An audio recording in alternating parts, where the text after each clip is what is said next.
அவனுக்கு 2 தோசை ஊத்தி போடு. இந்த என்ன ஆச்சுங்க? அவனுக்கு தோசை ஊத்தி போடு. என்னாச்சுன்னு சொல்லுங்க. கேக்குறால சொல்லு. என்ன பண்ண சொல்லு. நடு ரோட்ல நின்று விட்டு போட்டா வேணா போடான்னு கத்துறான்.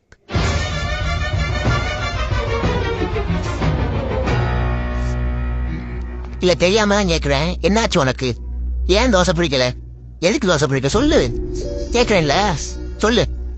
உம்மன்றது எப்படி சொல்லு. அது ஒரட்டா தான் பிடிச்சிருக்கு. டேய் அவன் ஏற்கனவே சாம்பார் சட்டியில வந்து வச்சுட்டான்டா. இப்பதானன்ற அது ஏன் உனக்கு சொன்னா புரிய மாட்டேங்குது. புரோட்டா நல்லது இல்ல, தோசை தான். இல்ல அப்பவே கேட்டேலடா. புரோட்டா வேணுமா தோசை வேணுமான்னு கேட்டனா இல்லையா அப்பே சொல்லிருக்கான் உனக்கு பிடிக்கல அப்படின்ட்டு.